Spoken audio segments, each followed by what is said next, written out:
Good afternoon, all. Bill, is there any news on the Kentucky game? Some of the national guys were saying it's going to be in Indy. Gary, you know as much as I do on that, and I would say the national guys are they may be onto something, but I don't think anything's been settled positively yet. I do believe the game's going to happen. I do believe it'll be at a neutral site, at least everything that's been told me. But even what's been told to me hasn't been etched in stone, so to speak. So, but we think the game's going to come off, and we just don't know all the details about it yet. Coach, when you were putting this schedule together and trying to figure it all out, I mean, how important was it to you to kind of keep some of those marquee games like this one, or was it just let's get games and however it has to happen, it has to happen? No, that's putting it together. Sean's really done the most to keep it together, but no, we thought we had to play. Our goal was to play non-league games that you would have at least 3 to 4 that would be considered top 15, top 10 type teams in America.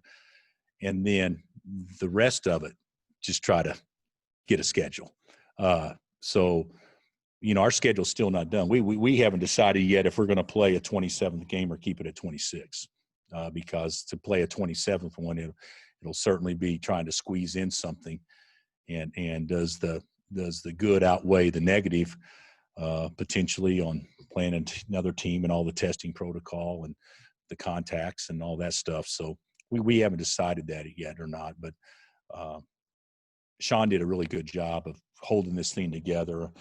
I'm excited about the Gonzaga deal, without question, even though I don't believe that's been finalized 100% yet. The two things that we know is Creighton and Tennessee. So, out of 9 games, you get Creighton, Tennessee, Kentucky, and Gonzaga. That's a top 5 schedule probably in America, regardless of anybody else and who they're playing. And Coach, every year you enter the season, a bunch of guys, a bunch of potential contributors, and then you kind of whittle it down into your rotation. I'm curious, what would be the biggest number, the most guys you've ever played deep into a season, if there is that, and is there an ideal number that you'd like to hit with this team? Well, when we were at Illinois, we played 9 a lot, but we were different. We had 4 really, really, really good big guys, and so we didn't care if they got into foul trouble because a guy gets 2 fouls in the first half. It guaranteed us playing others, so nobody could really complain about playing time because everybody knew we almost encouraged fouling. So that allowed you to sub and get different guys in there. And those players were really, they were pros. And then the most I've ever played on the perimeter was 5. Well, now I think we could play 6 on the perimeter, and we could play maybe 7. But I think 6 is realistic. Maybe a 7th as a spot person, and then you play 2 bigs. That's 8 or 9, and I think that we'll probably max out at that. And when I'm talking about 8 or 9, I'm talking that are playing double-digit minutes. That doesn't mean somebody else can't get in the game, but I'm talking about guys that play double-digit minutes. I still think it'll be 8 or 9, just depending on situations and fouls and who's playing well that particular night. Because we've had some separation, but we haven't had as much separation as probably what you'd like this late into a practice season. Bill, is that gap between starters and guys who will come off the bench, is it smaller than most years? I'd say it's there's been some separation, but the separation, like let's say that 3 or 4 guys we know they're going to be starters, but the separation is with the 5th guy. There's no separation. So and they're good enough to be in the game when the starters aren't in. So it's not a bad problem. It's probably a good problem to have, but that's why I say, you could make a case Tristan Anaruna, Jalen Wilson, Tyon Grant Foster, or Bryce Thompson should and could all be starters 2 days a week. And you can make a case that Ochai, Christian, Marcus, and David are starters 7 days a week.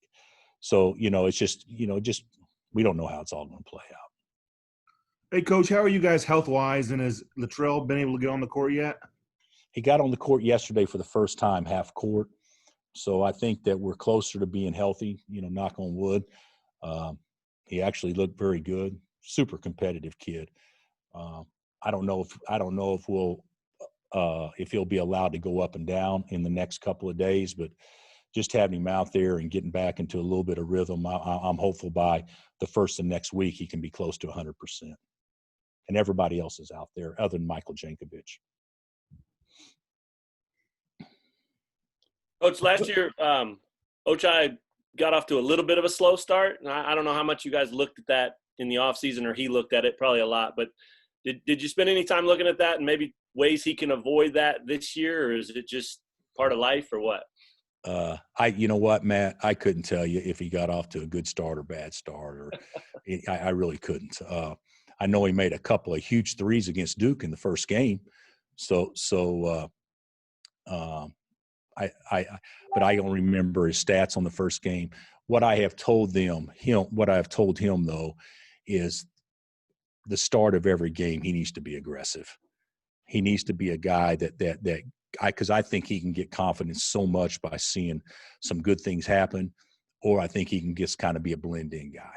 And for us to be good, he can't be a blend guy. He needs to be a guy that makes plays for us. So I've encouraged him to every practice, every game, hey, look for your moments, look to score the ball, look to shoot it whenever you're open, be ultra aggressive early. And if things don't go well, we can always pull back. But the tendency with him, with me, is the fact that when he gets going pretty good early, he can definitely impact the game in a great way for us. But he can also kind of just be 1 of 5 out there real easily too, and we don't want that to happen. Yeah, I was talking mostly like the first 3, 4, 5 weeks of the season, where it seemed like he was in his head a little bit. That kind of thing. It may have been. I personally haven't talked to him about that. I think players, when they evaluate the past season, they remember the most recent. I don't think Ochai's thinking about, oh, geez, the first games 3, 4, and 5 that he doesn't even remember. I didn't do this very well. I think he's thinking more about, this is how I played down the stretch. Right. So, but I could be wrong on that. I certainly will not bring that up with him. But I could see the point you're making. But I don't think that's going to be a factor whether he's good or not so good. How the season started. He's past that point. He's just a veteran now, right? Is that? My personal opinion is on a lot of things. You can dissect anything and get good or bad out of it. And sometimes that's just life.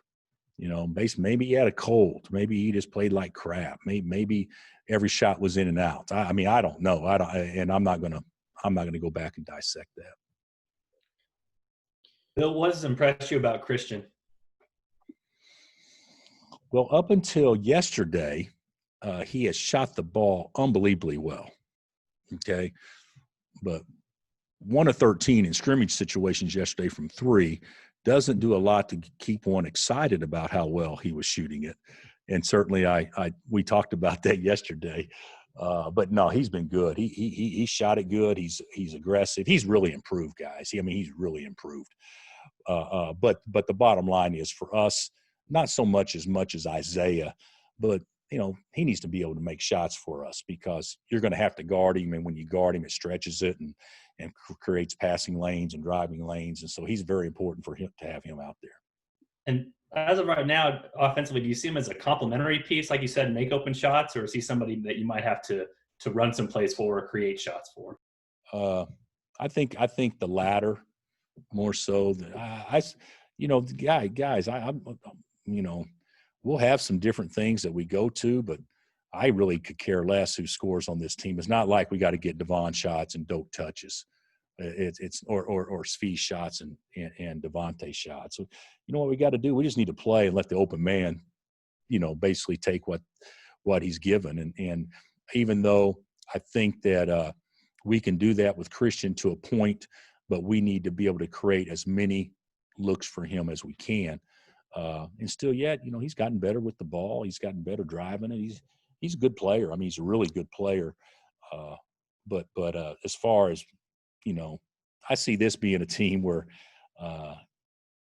not like last year or the year before where guys had to score in order to play good. I see this being a team where, hey, some guys get 8 a game, some guys get 12 a game. At the end of the game, it adds up to 80. That's what I'm kind of hoping for. Bill, have you given much thought to how you'll strategically use your depth? Well, yeah, I have. I don't think that we're unbelievably athletic team. I thought initially we could really get out and maybe pressure. I don't think that's who we are. I think we can play to our length from a depth standpoint. So could we press some, zone press some? Yeah, I think we could do that. But I haven't really thought about how to take advantage of our depth except play so hard, hopefully, and defend so hard that it forces you to play multiple guys, and in the last 10 minutes of the game, maybe it wears on people. That's basically really all I've kind of thought about. I don't think our depth is great in certain positions at all. When you start practicing, you're looking at 12 and thinking, oh yeah, we could do this, we could do that, and then you get into practice a little bit, and it's kind of like recruiting. When you sign a guy, hey, they all, and KU fans know this as well as anybody. When you sign a guy, well, they are great. A guy could be ranked 300th, and oh, geez, he's all this and all that. They're great, and then when you actually get them, then you start seeing more and more things that maybe they need to improve on. It's the same thing in practice. You look at guys and you say, oh God, this guy's got so much speed. He can do this. He can create this, and then you realize, well, he does have unbelievable speed, but he's only got speed dribbling the ball with his right hand. So if team forces him left, he's not near as fast. I mean, so there's a lot of things that happen like that. But I like our guys. I don't think we're overly athletic, though. I think we're very long, which, makes you look more athletic because you can shrink the court. Have you had another official scrimmage since we saw you? And has anybody stood out? Like David, you said on Hawk Show was 10 for 15. Yeah, we've actually he's 15 to 20. I may have said it wrong, but he was 15 to 20 in our first scrimmage, and I think the second scrimmage he's like 5 of 15.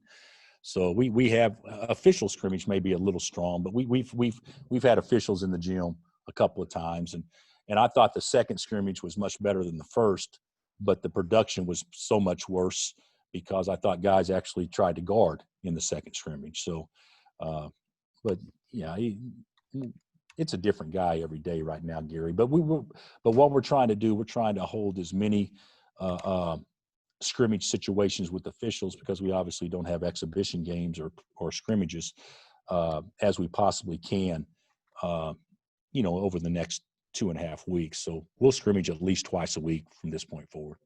Couple more for Coach.